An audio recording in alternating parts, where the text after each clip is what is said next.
Hello everyone, myself Divyanshi Dwivedi. Once again welcome to our YouTube channel Gyanoday के गुरुजी।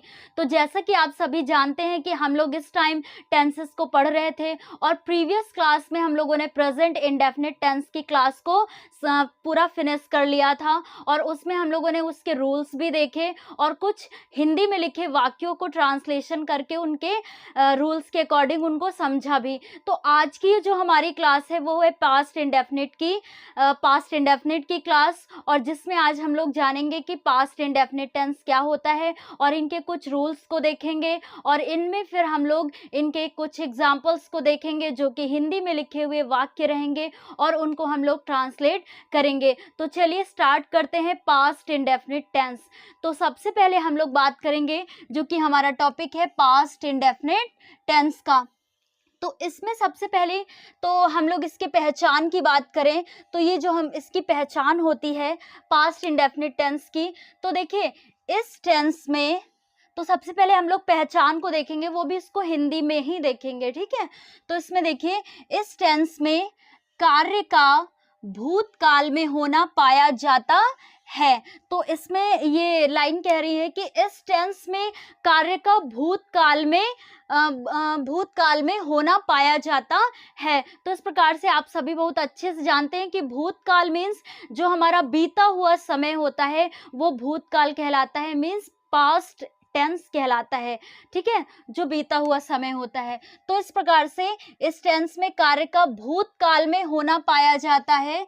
भूतकाल means बीता हुआ समय।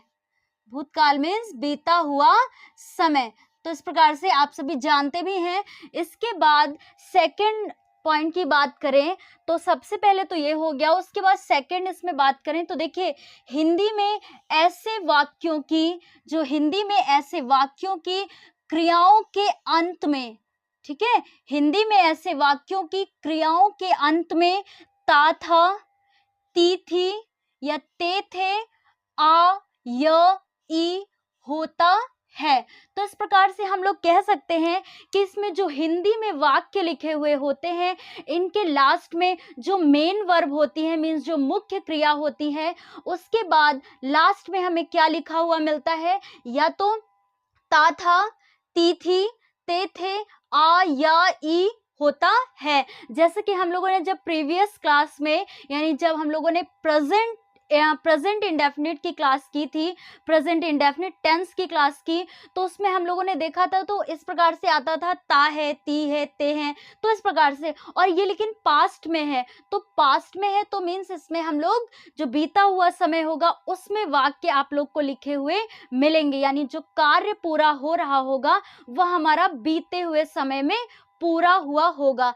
तो इस प्रकार से ता था, ती थे या ते थे, आ, या, ई होता है। तो इस प्रकार से यही वर्ड्स जो हैं उसके लास्ट में आते हैं। तो जब अभी हम लोग हिंदी में लिखे हुए वाक्य को देखेंगे तभी समझ में आएगा कि किस प्रकार से ये आते हैं, लेकिन उन बच्चों को तो बहुत अच्छे से आ जाएगा जो इसके पहले उस क्लास को देख चुके हैं, प्रेजेंट इंडेफिनिट टेंस की क्लास को। तो चलिए सबसे पहले देखते हैं कि ता था, ती थे, ये जो वर्ड्स हैं ये किस प्रकार से हिंदी वाक्यों में यूज होते हैं। लेकिन इसके पहले हम ये सभी जानते हैं कि जब हम टेंसेस को पढ़ते हैं तो उनमें 3 प्रकार के वाक्यों को हम लोग देखते हैं। या तो वो सकारात्मक वाक्य होता है, मीन्स अफर्मेटिव, या वह नकारात्मक होता है, मीन्स निगेटिव, और या फिर प्रश्नवाचक वाक्य होता है जिसे हम लोग इंग्लिश में कहते हैं इंट्रोगेटिव सेंटेंस। तो इस प्रकार से जब पिछली भी क्लास हम लोगों ने की थी तो उसमें प्रेजेंट इंडेफिनिट में सबसे पहले अफर्मेटिव सेंटेंसेस को देखा, फिर उसके बाद निगेटिव सेंटेंसेस को देखा, फिर उसके बाद हम लोगों ने इंट्रोगेटिव सेंटेंसेस को देखा। उसके बाद और साथ साथ में हम लोगों ने फॉर्मूले भी देखे कि अफर्मेटिव में किस फॉर्मूले के अकॉर्डिंग किस प्रकार से करते हैं। ये फॉर्मूला बस ऐसे मान लीजिए आप लोग कि आप लोग को समझने के लिए यह सबसे बेहतर तरीका है, ठीक है। तो इसमें आप लोग कभी कंफ्यूजन भी नहीं होगी यदि आप लोग इसको याद रखते हैं तो चलिए हम लोग देखते हैं सबसे पहले अफर्मेटिव सेंटेंसेस को। ठीक है, तो अफर्मेटिव सेंटेंस को हिंदी में बोले तो आप सभी जानते हैं सकारात्मक वाक्य।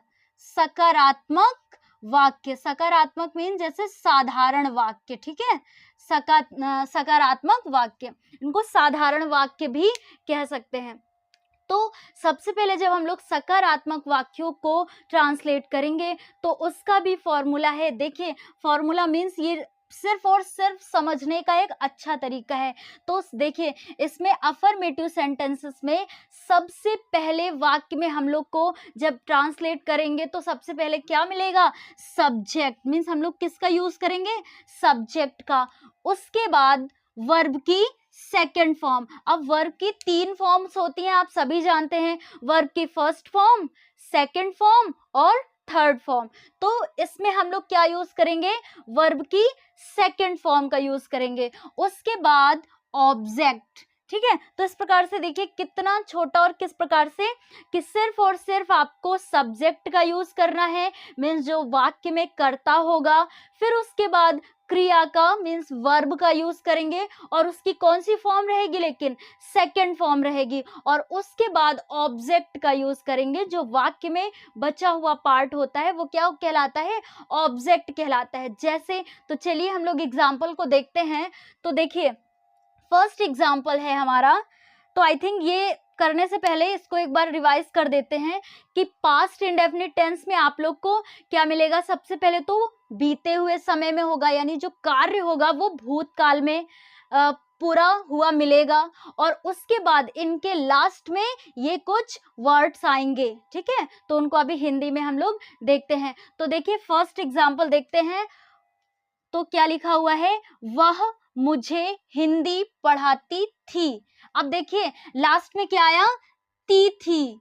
अब समझ में आया कि किस प्रकार से यूज मिलेगा हम लोग को। तो देखिए यहाँ पे इस तरह ये वर्ड्स आए हुए हैं और लास्ट में क्या मिला, ती थी। ठीक है, तो अब चलिए इसको ट्रांसलेट करते हैं, देखते हैं किस प्रकार से। तो वह मुझे हिंदी पढ़ाती थी। अब इसको देखिए आप लोग फॉर्मूले को, तो सबसे पहले सब्जेक्ट क्या है इस वाक्य में, सब्जेक्ट मीन्स जो कर्ता होता है, यानी जिसके द्वारा कार्य किया जा रहा है। तो देखिए, वह मुझे हिंदी पढ़ाती थी, तो वह क्या है, यही तो है यहाँ हमारा क्या, सब्जेक्ट। और वह की इंग्लिश क्या होगी, शी। अब शी क्यों होगी, आप लोग जानते हैं, क्योंकि ये फेमिनाइन जेंडर मीन्स पढ़ाती थी, स्त्रीलिंग के लिए यूज हो रहा है। ठीक है, तो सी। उसके बाद वर्ब की सेकंड फॉर्म। तो सबसे पहले तो देखिए वर्ब क्या है इसमें, वर्ब क्या है, पढ़ाती थी। ठीक है, पढ़ाती थी तो मीन्स पढ़ाना। तो पढ़ाने की इंग्लिश क्या होती है, टीच। तो पढ़ाने की इंग्लिश क्या होती है, टीच। लेकिन हम लोग को इसमें यहाँ इसका यूज क्या करना है, इसकी सेकंड फॉर्म का यूज करना है। ठीक है, सेकंड फॉर्म। तो सी, टीच की सेकंड फॉर्म क्या होती है, टॉट। तो शी टॉट, शी टॉट। अब ठीक है, वह पढ़ाती थी किसे, मुझे। ठीक है, शी टॉट मी। अब क्या, हिंदी। ठीक है, शी टॉट मी हिंदी। देखिए बन गया आसानी से। अब हम लोगों ने देखिए सी क्या था, सब्जेक्ट थी। ठीक है, सब्जेक्ट। और उसके बाद वर्ब की सेकंड फॉर्म का यूज किया और उसके बाद हम लोगों ने ऑब्जेक्ट का यूज किया। तो आई थिंक कोई भी प्रॉब्लम नहीं होगी, जो बच्चे फर्स्ट टाइम भी इसे पढ़ रहे हैं उन्हें भी बहुत अच्छे से समझ में आएगा। सिर्फ और सिर्फ आप इतना याद रखिएगा कि अफर्मेटिव सेंटेंसेस में सबसे पहले सब्जेक्ट, फिर उसके बाद वर्ब की सेकंड फॉर्म और फिर उसके बाद ऑब्जेक्ट, बस इतना मिलेगा आप सभी को। ठीक है, तो उसके बाद हम लोग सेकंड एग्जांपल को देखते हैं। तो क्या है हमारा, तुमने मुझे एक कलम दिया। तो चलिए आप लोग भी साथ साथ में करते चलिए। तो देखिए, तुमने मुझे एक कलम दिया। तो तुमने की इंग्लिश यहाँ पे क्या होगी, यू। ठीक है, यू। अब देखिए वर्ब क्या है इसमें, दिया। ठीक है, वर्ब क्या है, देने का कार्य हो रहा है, मीन्स दिया। तो इसमें देने की इंग्लिश क्या होती है, गिव। और गिव की सेकंड फॉर्म क्या होती है, गिव, गेव, गिवन। ठीक है, तो सेकंड फॉर्म क्या होगी, गेव। तो इस प्रकार से यू गेव यू गेव, अब देखिए हम लोगों ने सेकंड फॉर्म का भी यूज कर लिया। अब बचा हुआ है हमारा ऑब्जेक्ट, मुझे एक कलम, यही तो है हमारा ऑब्जेक्ट। तो यू गेव मी, सबसे पहले मुझे, अब क्या दिया, एक कलम, ठीक है, तो अ पेन। तो इस प्रकार से देखिए कितने इजी वे में हम लोगों ने इसको किया। तो you gave me a pen, इस प्रकार से दो सेंटेंसेस हम लोगों ने कंप्लीट किए कि वह मुझे हिंदी पढ़ाती थी, शी टॉट मी हिंदी। फिर उसके बाद तुमने मुझे एक कलम दिया, you gave me a pen. देखिए कितने इजी, यू क्या है, सब्जेक्ट है, और गेव यहाँ पे किस प्रकार से यूज हुआ है, तो वर्ब की ये सेकंड फॉर्म है, ठीक है, वर्ब की सेकंड फॉर्म। उसके बाद ऑब्जेक्ट हुआ हमारा मी अ पेन, तो पूरा सेंटेंस कंप्लीट हो गया, you gave me a pen, तुमने मुझे एक कलम दिया, मीन्स पेन, ठीक है।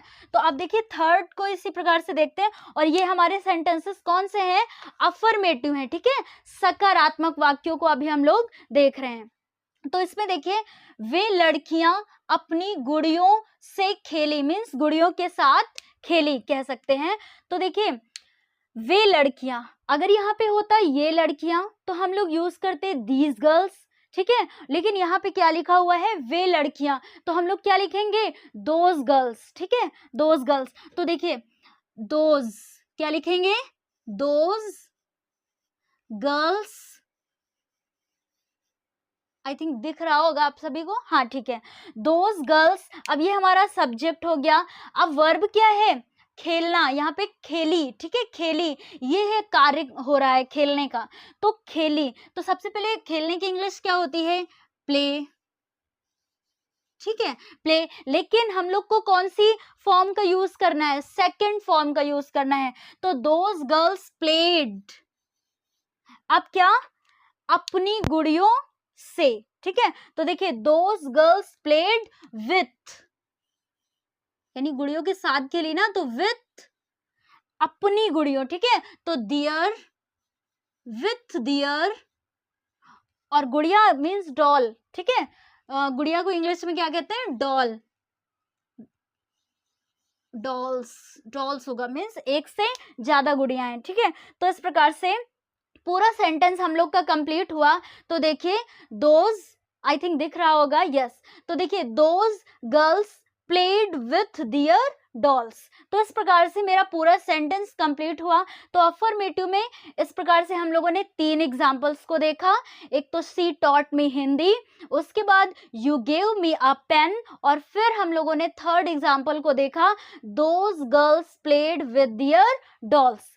तो इस प्रकार से ये अफर्मेटिव सेंटेंसेस थे। आप लोग यदि इसके रूल्स को समझ गए होंगे, मीन्स ये जो इसका तरीका है करने का, कि सबसे पहले सब्जेक्ट, फिर उसके बाद वर्ब की सेकंड फॉर्म, और उसके बाद ऑब्जेक्ट का यूज करके हम लोग अफर्मेटिव में किसी भी प्रकार के फिर सेंटेंस है, यदि वह पास्ट इंडेफिनिट का है तो आप लोग बहुत ही आसानी से इसे ट्रांसलेट कर सकते हैं।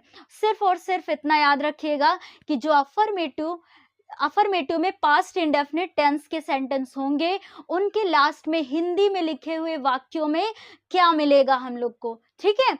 और इंग्लिश में बात करें तो वर्ब की सेकंड फॉर्म और ऑब्जेक्ट, मीन सब्जेक्ट, वर्ब की सेकंड फॉर्म और ऑब्जेक्ट। तो इस प्रकार से हम लोगों ने अफर्मेटिव सेंटेंस को देख लिया है। अब हम लोग देखते हैं निगेटिव सेंटेंसेस को। तो अब हम लोग इसके बाद क्या देखेंगे, निगेटिव सेंटेंसेस को। तो देखिए निगेटिव सेंटेंसेस मींस बात करें तो नकारात्मक वाक्य, अफर्मेटिव होता है सकारात्मक साधारण वाक्य मींस, और निगेटिव में नकारात्मक वाक्य, ठीक है, नकारात्मक वाक्य, जिसमें आप सभी बहुत अच्छे से जानते हैं कि इंग्लिश में लिखा होगा तो हमें नॉट मिलेगा मींस, या फिर नेवर का यूज वहां पे होगा, ठीक है। तो वो हम क्या कहलाते हैं, निगेटिव सेंटेंसेस कहलाते हैं। तो अभी हम लोगों ने अफर्मेटिव के फॉर्मूले को देख लिया, ठीक है। अब देखते हैं कि निगेटिव सेंटेंस जो नकारात्मक वाक्य होते हैं उसमें किस प्रकार से हम लोग ट्रांसलेशन करते हैं। तो सबसे पहले देखिए इसमें भी एक फॉर्मूला जो कि मीन्स बस समझने के लिए एक अच्छा तरीका है, ये मान लीजिए आप लोग कि देखिए सबसे पहले वाक्य में हम लोग सब्जेक्ट का यूज करेंगे, फिर उसके बाद डिड, ठीक है। डिड ये क्या है यहाँ पे, यही ये हमारी हेल्पिंग वर्ब के रूप में यूज हुई है, ठीक है। ये हेल्पिंग वर्ब है, कह सकते हैं इसको, कह सकते नहीं है ही, ठीक है। तो सब्जेक्ट और डिड जो कि हेल्पिंग वर्ब है, फिर उसके बाद नॉट, फिर वर्ब की फर्स्ट फॉर्म। अफर्मेटिव में हम लोग वर्ब की सेकंड फॉर्म का यूज कर रहे थे, लेकिन इसमें हम लोग वर्ब की फर्स्ट फॉर्म का यूज करेंगे, और उसके बाद ऑब्जेक्ट। तो इस प्रकार से हमारा निगेटिव सेंटेंस कंप्लीट होगा। तो सबसे पहले आप लोग को मिलेगा सब्जेक्ट, मीन्स हम लोग सब्जेक्ट का यूज करेंगे, फिर उसके बाद डिड जो कि हेल्पिंग वर्ब है, हेल्पिंग वर्ब का यूज करेंगे, और फिर उसके बाद नॉट का यूज करेंगे, फिर वर्ब की फर्स्ट फॉर्म, और इसी प्रकार से ऑब्जेक्ट। तो देखिए यहाँ पे कितने मतलब मीन्स इसी तरीके से हम लोग इसको कंप्लीट करेंगे। और एक चीज आप लोग याद रखिएगा कि जब हम लोगों ने प्रेजेंट इंडेफिनिट टेंस को पढ़ा था तो वहां पे तो दो हेल्पिंग वर्ब आई थी, मीन्स डू हम लोग को आया था यूज में, और डज आया था, ठीक है। डू और डज का यूज किया था, तो उसमें हम लोग को ये सोचना था कि डू किसके साथ लगेगा और डज किसके साथ लगेगा। लेकिन इस पास्ट इंडेफिनिट टेंस में तो हम लोग को सिर्फ और सिर्फ एक ही हेल्पिंग वर्ब मिली है ना, जो कि है डिड। तो इसमें तो हमें ये सोचना ही नहीं है कि ये किसके साथ लगेगी, मीन्स ये हम यदि निगेटिव में इसका ट्रांसलेशन करेंगे तो कर्ता चाहे वो एक वचन हो या फिर वह बहुवचन हो, उसमें सभी के साथ हम क्या यूज करेंगे, हेल्पिंग वर्ब डिड का ही यूज करेंगे। तो चलिए हम लोग इसको ट्रांसलेट करते हैं। तो अफर्मेटिव में आप लोगों ने देखा था कि वह मुझे हिंदी पढ़ाती थी, तो उसका ट्रांसलेशन हुआ सी टॉट मी हिंदी। अब वही मैंने इसका जस्ट निगेटिव बनाया सेंटेंस कि वह मुझे नहीं पढ़ाती थी, या ये भी कह सकते हैं कि वह मुझे हिंदी नहीं पढ़ाती थी, ठीक है। तो देखिए वह मुझे नहीं पढ़ाती थी, तो इस प्रकार से इसको हम लोग ट्रांसलेट करते हैं। तो देखिए वह, ठीक है, शी, उसके बाद हेल्पिंग वर्ब क्या लगाएंगे, डिड, फिर उसके बाद नॉट। अब इसको ही आप लोग देखिए बहुत ही आसानी से कर सकते हैं। तो देखिए सी, डिड, नॉट, अब क्या है यहाँ पे वर्ब, और वर्ब यहाँ पे हम लोग की क्या है, पढ़ाना, पढ़ाती थी, ठीक है। तो टीच,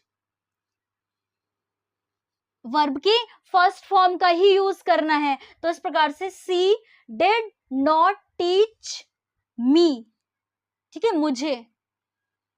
हिंदी तो लिखा हुआ नहीं है, यदि लिखा होता कि वह मुझे हिंदी नहीं पढ़ाती थी तो she did not teach me Hindi, लेकिन यहाँ पे नहीं लिखा हुआ है तो बस she did not teach me, ठीक है। तो इस प्रकार से देखिए हम लोगों ने इसके अकॉर्डिंग कितने अच्छे से इसको ट्रांसलेट कर लिया, बहुत ही आसानी से। तो इसी प्रकार से अगला हम लोग देखते हैं एग्जाम्पल, तुमने मुझे एक पेन नहीं दिया। तो यहाँ पे इसी का तो था अफर्मेटिव कि तुमने मुझे एक कलम दिया, ठीक है। तो इसी प्रकार से अब हम लोग इसको नेगेटिव में चेंज करते हैं। तो सबसे पहले यू जो कि है हमारा सब्जेक्ट, यू, फिर हेल्पिंग वर्ब क्या है, डिड, यू डिड, फिर उसके बाद not, you did not, verb क्या है, दिया, ठीक है, देना, तो यू डिड नॉट गिव, मुझे, किसको, मुझे, मी, क्या, एक पेन, अ पेन, ठीक है। तो इस प्रकार से देखिए पूरा कंप्लीट हुआ sentence, you did not give me a pen, ये कंप्लीट हो गया, ठीक है। किसके अकॉर्डिंग, फॉर्मूले के अकॉर्डिंग, जो कि एकमात्र सिर्फ और सिर्फ समझने का एक बेहतर तरीका है। अब हम लोग थर्ड एग्जाम्पल को देखते हैं। देखिए यहाँ पे हम लोगों ने अफर्मेटिव सेंटेंस को देखा कि वे लड़कियां अपनी गुड़ियों से खेली, और यहाँ पे निगेटिव है कि लड़कों ने अपना पाठ याद नहीं किया, ठीक है, किया। और एक चीज आप लोग नोटिस कर रहे होंगे कि इनके लास्ट में देखिए यहाँ पे मिला हम लोग को ती थी, या यूज इस प्रकार से हुआ, ठीक है, या, ठीक है। उसके बाद ई जो बड़ी यहाँ पे लिखा हुआ है तो किस प्रकार से यूज हुआ, खेली, ठीक है। उसके बाद इसमें भी ती थी मिला आपको, फिर उसके बाद या हम लोग को मिला जो कि यहाँ पे लिखा हुआ है लास्ट में, इसमें भी लास्ट में क्या आया, किया या, ठीक है। तो इस प्रकार से तो देखिए लड़कों ने अपना पाठ याद नहीं किया, तो द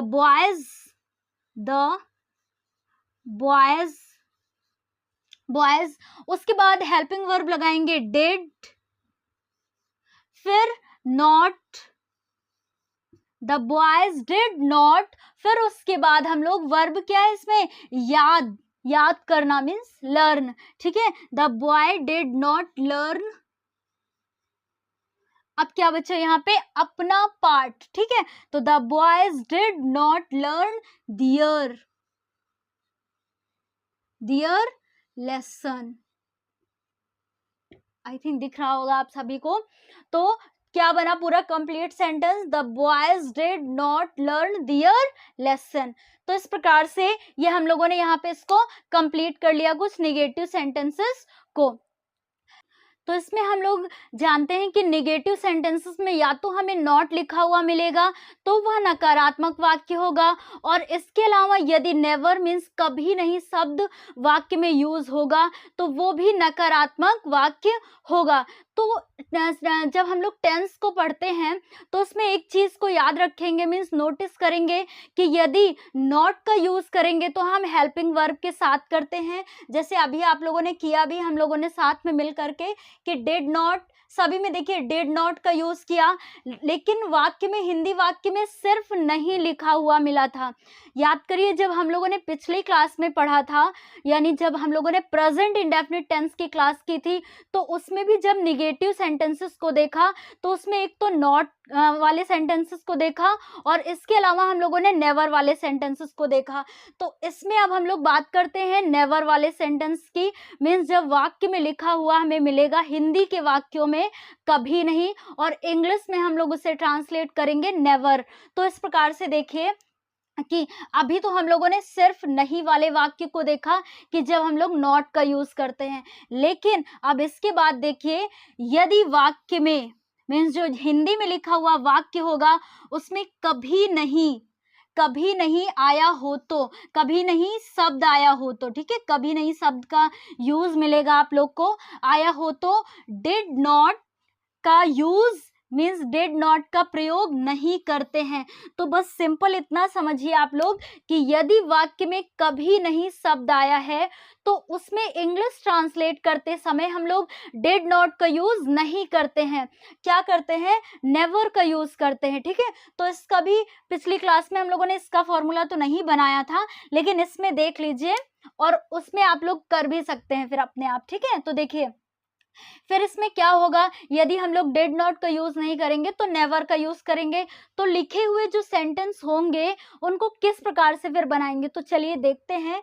जैसे लिखा हुआ है उन्होंने कभी कोई चीज नहीं चुराई, ठीक है। तो इस सेंटेंस में देखिए सबसे पहले तो ई आया है जो कि अभी पहचान में हम लोगों ने पढ़ा भी, ठीक है। तो उन्होंने कभी कोई चीज नहीं चुराई, तो देखिए उन्होंने की इंग्लिश यहाँ पे क्या बनेगी,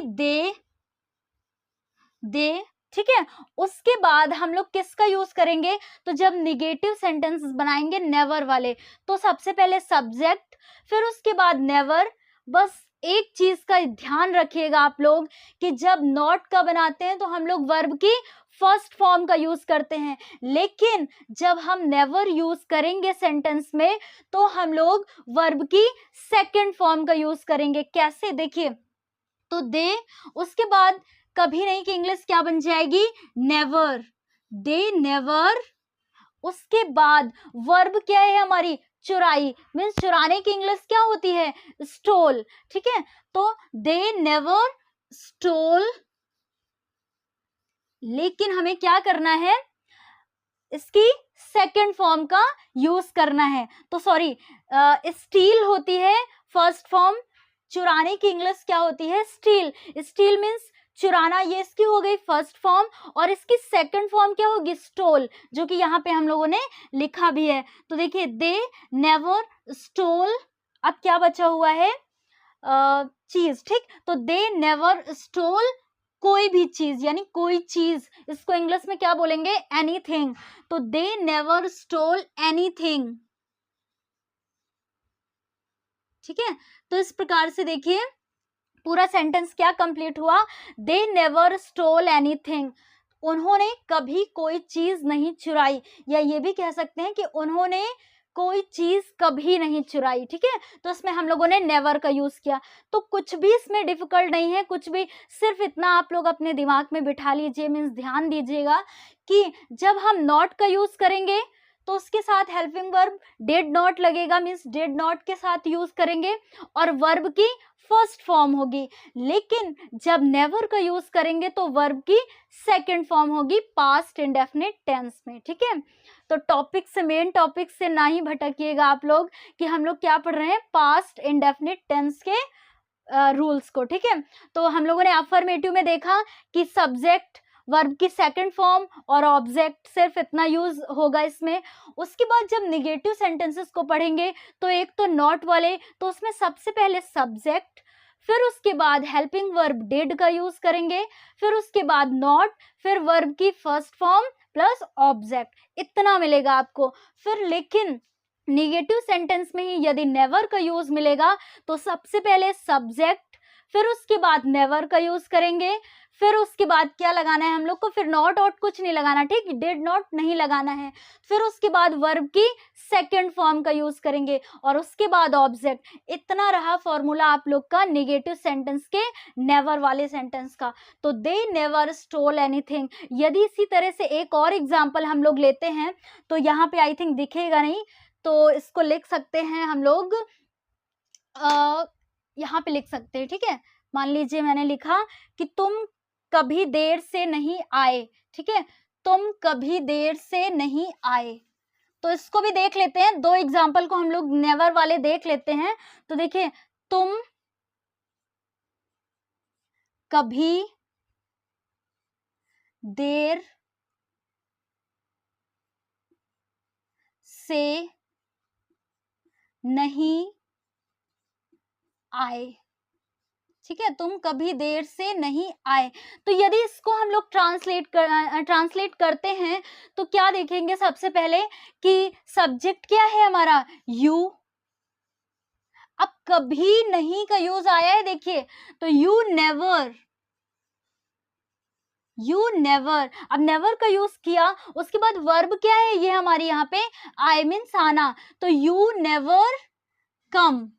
लेकिन वर्ब की कौन सी फॉर्म यूज करेंगे, सेकंड फॉर्म यूज करेंगे। ठीक है, जब सेकंड फॉर्म यूज करेंगे तो कम की सेकंड फॉर्म क्या होती है, कम केम कम, आई थिंक। ठीक है, तो कम केम कम, तो केम, सेकंड फॉर्म क्या होगी, केम। यू नेवर केम, फिर उसके बाद क्या बचा, हाँ, देर से, तो यू नेवर केम लेट।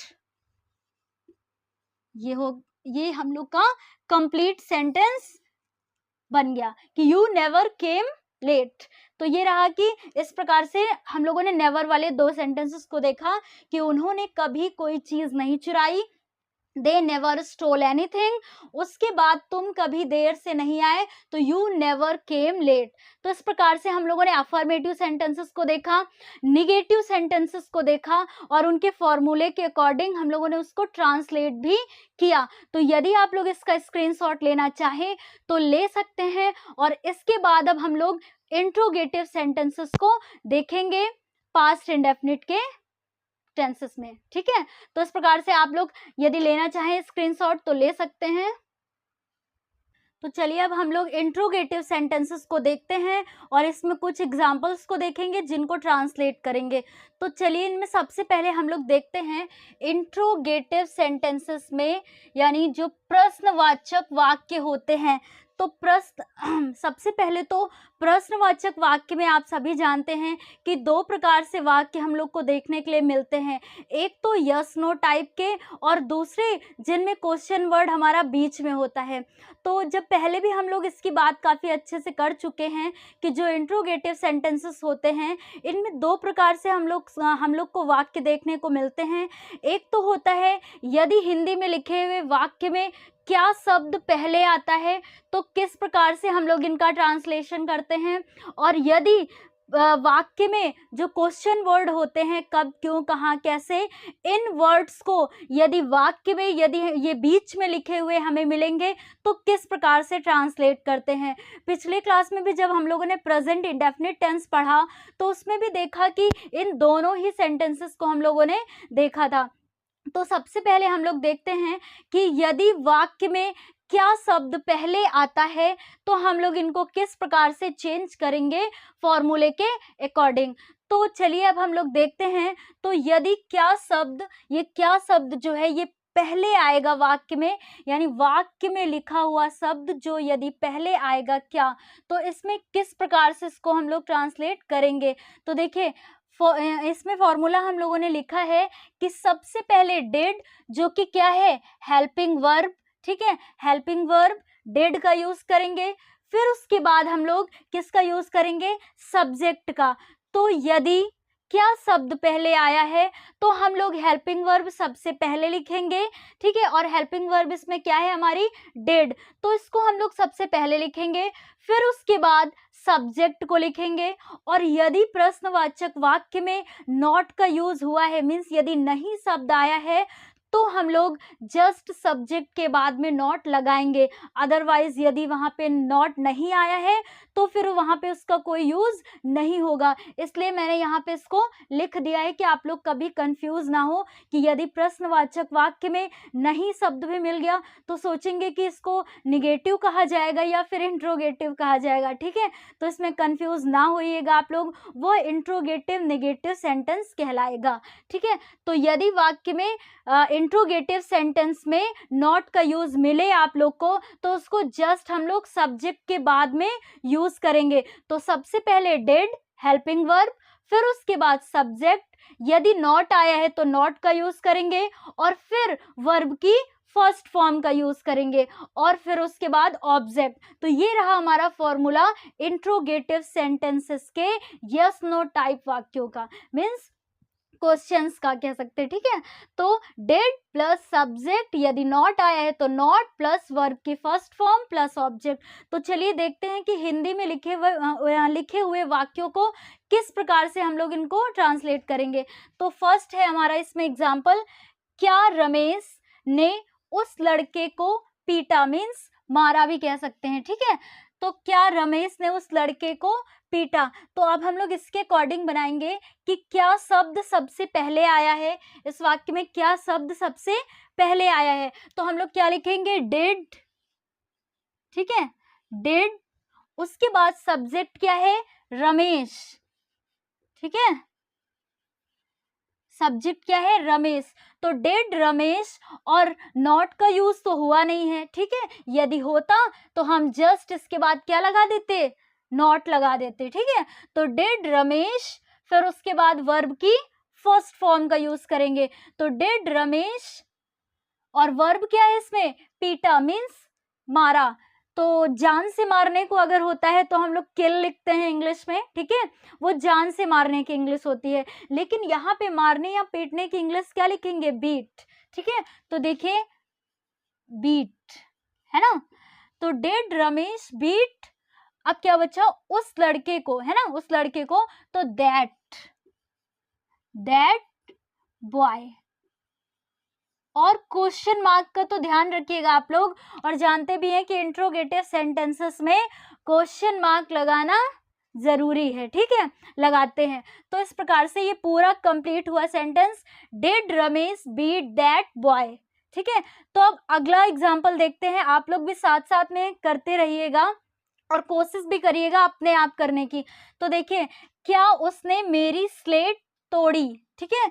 तो चलिए सबसे पहले क्या लगेगा, डेड। अब इस पूरे टेंस में हम लोग को एकमात्र हेल्पिंग वर्ब मिली है जो कि सिर्फ अकेली थी, ठीक है, हर जगह वही यूज हुई है, डेड। और प्रेजेंट इंडेफिनिट में हम लोगों ने डू और डज का यूज किया था, ठीक है। तो उसमें हम लोग को देखना भी था कि डू किसके साथ लगेगा और डज किसके साथ लगेगा, लेकिन इसमें तो ये एकमात्र अकेली है तो इसमें हम लोग को देखना ही नहीं है कि किसके साथ लगेगा, ठीक है। तो क्या लगेगी, सबसे पहले हेल्पिंग वर्ब डेड, क्या उसने मेरी स्लेट तोड़ी, तो डेड। फिर उसके बाद सब्जेक्ट क्या है इसमें, उसने, ठीक है, तो ही, डिड ही। फिर उसके बाद नॉट लगाना नहीं है, यदि होता तो यहाँ पे जस्ट लग जाता। फिर उसके बाद क्या है, वर्ब की फर्स्ट फॉर्म का यूज करना है, मीन्स वर्ब क्या है इसमें, तोड़ी, तोड़ने की इंग्लिश क्या होती है, ब्रेक, ठीक है, तोड़ने की इंग्लिश क्या होती है, ब्रेक, और फर्स्ट फॉर्म का ही यूज भी करना है। तो डिड ही ब्रेक मेरी स्लेट, तो did he break my slate, ठीक है। तो इस प्रकार से कंप्लीट हुआ sentence, did he break my slate. अब उसके बाद हम लोग देखते हैं कि यदि जिनमें क्या वर्ड पहले आता है, जिन वाक्यों में, उनको छोड़ करके, उनमें तो हम लोगों ने देख लिया कि क्या करते हैं, सबसे पहले हेल्पिंग वर्ब का यूज करते हैं। लेकिन इसके अलावा यदि जो क्वेश्चन वर्ड होते हैं, कब, क्यों, कैसे, कहाँ, किस प्रकार से, तो इनका यूज यदि वाक्य में बीच में आया हो तो किस प्रकार से हम लोग इनका ट्रांसलेशन करते हैं। तो सबसे पहले इस फॉर्मूले को देखिएगा आप लोग, ये एकमात्र समझने का एक बेहतर तरीका है, ये पहले भी हम बोल चुके हैं। तो सबसे पहले क्वेश्चन वर्ड, यानी जो प्रश्नवाचक शब्द आया हुआ होगा, फिर उसके बाद हेल्पिंग वर्ब, हेल्पिंग वर्ब यहाँ पे क्या यूज हो रही है, डेड, ठीक है, हेल्पिंग वर्ब। फिर उसके बाद सब्जेक्ट, और सब्जेक्ट के बाद में क्या लगेगा, नॉट, ठीक है, यदि वाक्य में दिया हुआ होगा तो, अदरवाइज नहीं यूज करेंगे उसका। फिर उसके बाद वर्ब की फर्स्ट फॉर्म और फिर ऑब्जेक्ट, सेम इसी प्रकार से है, सिर्फ और सिर्फ उसके आगे क्या लग जाएगा, क्वेश्चन वर्ड लग जाएगा। अब देखिए जो क्वेश्चन वर्ड है वाक्य में आप लोग को बीच में लिखा हुआ मिलेगा, तो चलिए देखते हैं। तो देखिए, तुम्हारे पिताजी कानपुर कब गए, ठीक है, तो तुम्हारे पिताजी कानपुर कब गए। अब कब शब्द जो है ये रहा हमारा क्वेश्चन वर्ड, ठीक है, और ये क्वेश्चन वर्ड कहाँ आया है, बीच में आया है। तो सबसे पहले हम इसकी इंग्लिश बनाएंगे, ठीक है, इसको ही सबसे पहले हम लोग लिखेंगे। तो कब की इंग्लिश क्या होती है, व्हेन, ठीक है, क्या लिखते हैं हम लोग, व्हेन। तो देखिए व्हेन, उसके बाद क्वेश्चन वर्ड लिख लिया, फिर हेल्पिंग वर्ब क्या आएगी हमारी, इसमें कंफ्यूज नहीं होइएगा, हम हेल्पिंग वर्ब हमने यहाँ पे इसको लिख दिया है, ठीक है। तो हेल्पिंग वर्ब क्या यूज कर रहे हैं हम लोग, डिड, पास्ट इंडेफिनिट में हेल्पिंग वर्ब क्या यूज करेंगे, डिड, ठीक है। व्हेन डिड, हेल्पिंग वर्ब भी लगा लिया। अब इसके बाद क्या करना है, सब्जेक्ट, सब्जेक्ट क्या है, तुम्हारे पिताजी मीन्स योर फादर, ठीक है। तो when did your father, when did your father. अब क्या बचा मेरा यहाँ पे, वर्ब, हाँ पहले वर्ब को देखेंगे, वर्ब क्या है, गए, जाने की इंग्लिश बनाएंगे। तो व्हेन डिड योर फादर, और जाने की इंग्लिश क्या होती है, गो, और लिखना तो है वर्ब के फर्स्ट ही फॉर्म, तो कुछ भी चेंज नहीं करना है, गो। अब क्या बचा, कानपुर, तो गो टू कानपुर, ठीक है। तो इस प्रकार से देखिए सेंटेंस कंप्लीट हुआ हम लोग का, when did your father go to Kanpur, और सॉरी यहाँ पे क्या लगेगा, क्वेश्चन मार्क लगेगा, ठीक है, नॉट फुल स्टॉप, क्या लगेगा, क्वेश्चन मार्क लगेगा, क्योंकि ये यहाँ पे क्या है, इंट्रोगेटिव सेंटेंसेस हैं। तो देखिए कि हम लोगों ने पूरा इसको ट्रांसलेट किया कि तुम्हारे पिताजी कानपुर कब गए, तो सबसे पहले क्वेश्चन मार्क व्हेन, फिर उसके बाद हेल्पिंग वर्ब डिड, फिर उसके बाद सब्जेक्ट योर फादर, फिर उसके बाद वर्ब गो, फिर उसके बाद ऑब्जेक्ट टू कानपुर, ठीक है। तो when did your father go to Kanpur, देखिए कितना इजी है इसको ट्रांसलेशन करना। तो एक और एग्जाम्पल को हम लोग देखते हैं। तो देखिए, उसने यह प्रश्न कैसे हल किया, ठीक है। तो सबसे पहले कैसे, कैसे की इंग्लिश बनाएंगे, क्योंकि क्वेश्चन वर्ड कहाँ मिला है हम लोग को, बीच में मिला है वाक्य के। तो सबसे पहले कैसे की इंग्लिश हाउ, ये यहाँ पे हम लोगों ने लिखा। फिर उसके बाद हेल्पिंग वर्ब हाउ डिड, फिर उसके बाद सब्जेक्ट क्या है, उसने, हाउ डिड ही, फिर उसके बाद वर्ब क्या है, हल किया, सॉल्व, फर्स्ट फॉर्म लिखना है इसलिए सॉल्व, ठीक है। हाउ डिड ही सॉल्व, अब क्या बचा, यह प्रश्न, तो दिस क्वेश्चन, ये रहा ट्रांसलेशन हम लोग का, क्या बना, how did he solve this question. देखिए इसके ही अकॉर्डिंग हम लोगों ने बनाया, कहीं भी कोई भी प्रॉब्लम भी नहीं होगी यदि आप लोग इतना सिर्फ अपने दिमाग में बिठा लेते हैं कि हाउ क्या है, यहाँ पे क्वेश्चन वर्ड, डिड क्या है, हेल्पिंग वर्ब, फिर उसके बाद सब्जेक्ट क्या है, ही, फिर उसके बाद वर्ब की फर्स्ट फॉर्म मींस सॉल्व, उसके बाद क्या रहा हम लोग का ऑब्जेक्ट। तो how did he solve this question, ये रहा हम लोग का। हम लोगों ने दो प्रकार से प्रश्नवाचक वाक्यों को देखा, एक तो रहे हमारे यस नो टाइप मीन्स जिसमें क्या शब्द पहले आता है, और दूसरे कि जिसमें क्वेश्चन वर्ड बीच में आता है। तो दो प्रकार से वाक्यों की हम लोगों ने इंग्लिश इसमें ट्रांसलेशन को देखा। उसके बाद यदि प्रश्नवाचक शब्द हैं तो इसमें थोड़ा सा आप लोग कुछ एक्स्ट्रा है, मीन्स थोड़ा ही है, यदि आप लोग उसमें ध्यान देंगे तो कोई भी कंफ्यूजन नहीं रहेगी। तो इंट्रोगेटिव सेंटेंसेस में यदि हाउ मच, ठीक है, how much, how many, which and whose, ठीक है, how much, how many, which और हुज के बाद उनसे संबंधित नाउन भी आती है। कैसे, तो देखिए ये भी तो हमारे क्वेश्चन वर्ड है, हाउ मच कितना, हाउ मैनी कितने के लिए यूज करते हैं, ठीक है, विच कौन सा या कौन सी, ठीक है, और हुज किसका।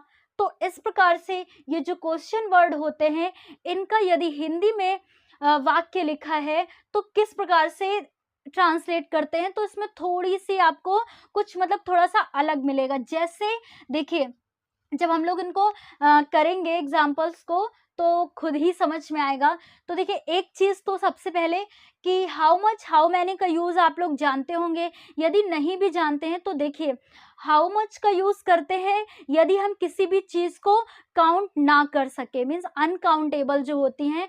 जैसे मैंने कहा कि क्या बोलेंगे, हाँ दूध, मिल्क की बात करें, ठीक है, किसी भी यानी कोई भी ऐसी चीज़ जिसको हम काउंट ना कर सके, ठीक है, जैसे खाना हो गया, पानी हो गया, इन सभी चीज़ों को। तो और उसके बाद हाउ मैनी का यूज़ काउंटेबल के साथ करते हैं, काउंटेबल थिंग्स मीन्स जो जिनकी गिनती हम कर सके, ठीक है। तो हाउ मच का यूज़ जिनको हम काउंट ना कर सके, और हाउ मैनी का यूज़ जिनको हम काउंट कर सके। जैसे देखिए रिया ने कितना खाना खाया, अब खाना जो यहाँ पे है क्या हम इसको काउंट कर सकते हैं, नो नहीं कर सकते हैं, ठीक है, उसको गिन नहीं सकते कि एक खाना, दो खाना, तीन खाना, ठीक, तो नहीं कर सकते हैं। तो यहाँ पे हम लोग क्या लगाएंगे, हाउ मच का यूज करेंगे। तो देखिए कितना जो यहाँ पे इंग्लिश है हमारी, इसकी इंग्लिश क्या बनेगी, हाउ मच या हाउ मैनी। तो लेकिन यहाँ पे हम लोग हाउ मच लगाएंगे, क्यों, क्योंकि जो खाना दिया हुआ है इसका, इससे रिलेटेड जो नाउन है खाना, उसको हम लोग काउंट नहीं कर सकते हैं। तो काउंट नहीं कर सकते हैं तो हाउ मच, काउंट कर सकते हैं तो हाउ मैनी, सिंपल, ठीक है। तो खाने को काउंट नहीं कर सकते तो हम लोग क्या लगाएंगे, हाउ मच, ठीक है, इसमें कंफ्यूज नहीं होइएगा आप लोग, हाउ मच। अब एक चीज याद रखिएगा कि यदि इनका यूज होता है तो उनसे संबंधित नाउन जस्ट उनके बाद आती हैं। तो कितना खाना, ठीक है, तो how much food, how much food. अब उसके बाद हेल्पिंग वर्ब हमारी रहेगी, ये हो गया हमारा क्वेश्चन वर्ड, ठीक है। और जब क्वेश्चन वर्ड का यूज करेंगे तो उससे रिलेटेड नाउन आएगी। तो देखिए हाउ मच फूड डिड, अब सब्जेक्ट क्या है, रिया, रिया, और वर्ब क्या है, ईट। ये रहा हमारा सेंटेंस कि how much food did Riya eat, means Riya ने कितना खाना खाया। तो इस प्रकार से ट्रांसलेट करेंगे, ठीक है। अगला देखिए, उसने कितने आम खाए, ठीक है। तो सबसे पहले कितने आम। अब एक चीज देखिए, जब ऊपर खाना लिखा हुआ था तो इसको काउंट नहीं कर सकते थे, तो हम लोगों ने लिखा हाउ मच, ठीक है, हाउ मच फूड। लेकिन इसमें कितने आम, आम को तो काउंट कर सकते हैं ना, कि एक, दो, तीन, चार, इस प्रकार से, ठीक है। तो इसको काउंट कर सकते हैं, यानी ये काउंटेबल नाउन हुई, मीन्स, ठीक है, काउंटेबल थिंग्स। तो यहाँ पे सबसे पहले लिखेंगे हाउ, तो काउंट कर सकते हैं तो हाउ मैनी, ठीक है, how many, how many mangoes, how many mangoes, उसके बाद सब्जेक्ट क्या है, उसने, ही, ठीक है, सॉरी, हाउ मैनी मैंगोज, और फिर उसके बाद helping verb, how many mangoes did he, उसने कितने आम खाए, है ना, तो how many mangoes did he eat. तो इस प्रकार से हम लोग का सेंटेंस कंप्लीट हुआ, how many mangoes did he eat. तो इसमें कोई भी कंफ्यूजन नहीं है, how much, how many, which और हुज का यूज किस प्रकार से करेंगे, यदि इन क्वेश्चन वर्ड का यूज करेंगे तो उनसे रिलेटेड नाउन आएगी। और देख भी लिया किस प्रकार से, मैंगो क्या है यहाँ पे, नाउन, ठीक है, क्वेश्चन वर्ड के साथ आई, फूड क्या है, नाउन, क्वेश्चन वर्ड के साथ आई अपने, ठीक है। तो इस प्रकार से, अच्छा अभी इसमें देख लेते हैं, एक का और देखते हैं कि विच का यूज, ठीक है, इसी प्रकार से हुज का भी। तो उसने कौन सी पुस्तक पढ़ी, ठीक है, तो कौन सी पुस्तक, इसके इंग्लिश क्या बनाएंगे सबसे पहले, विच, कौन सी की इंग्लिश क्या होती है, कौन सी, कौन सा के लिए क्या लिखते हैं, विच, तो विच बुक, विच बुक। अब उसके बाद हेल्पिंग वर्ब क्या है, डिड, विच बुक डिड, उसने ना, he, how book did he read, question mark, which book did he read. ये हो गया हमारा कंप्लीट सेंटेंस कि उसने कौन सी पुस्तक पढ़ी। तो देखिए विच का यूज किया, उसके साथ उससे रिलेटेड क्या आई यहाँ पे, नाउन, बुक, ठीक है। तो इस प्रकार से हम लोगों ने इंट्रोगेटिव सेंटेंसेस में एक तो यस नो टाइप वाले वाक्यों को देखा, फिर उसके बाद जब क्वेश्चन वर्ड बीच में आता है उनको देखा, फिर उसके बाद हाउ मच, हाउ मैनी और विच और हुज का यूज यदि होता है तो उनसे रिलेटेड नाउन आती हैं और कुछ भी चेंज उसमें नहीं होता है। बस एक लास्ट और आप लोग देख लीजिए कि यदि इंट्रोगेटिव सेंटेंसेस में देखिए, यदि प्रश्न सूचक शब्द मीन्स जो क्वेश्चन वर्ड होता है ही कर्ता का कार्य कर रहा हो तो, और याद करिए हम लोगों ने जब प्रीवियस ईयर में प्रेजेंट इंडेफिनिट टेंस की क्लास ली थी उसमें भी इस वाक्य को मैंने अलग से रखा था कि कभी भी आप लोग को कंफ्यूजन ना हो। तो देखिए यदि प्रश्न सूचक शब्द ही कर्ता का कार्य कर रहा हो मीन्स यदि क्वेश्चन वर्ड ही है और वो वही सब्जेक्ट का कार्य कर रहा हो तो सबसे पहले क्वेश्चन वर्ड, फिर उसके बाद वर्ब की सेकंड फॉर्म आती है, ठीक है। तो चलिए देखते हैं, जैसे लास्ट एग्जांपल है इसको देख लेते हैं, मेरा खाना किसने खाया। तो इस प्रकार से कैसे हम लोग, अब देखिए यहाँ पे किसने शब्द आया है, हु मीन्स कौन, ठीक है, कौन की इंग्लिश। तो सबसे पहले क्वेश्चन वर्ड क्या है, हु।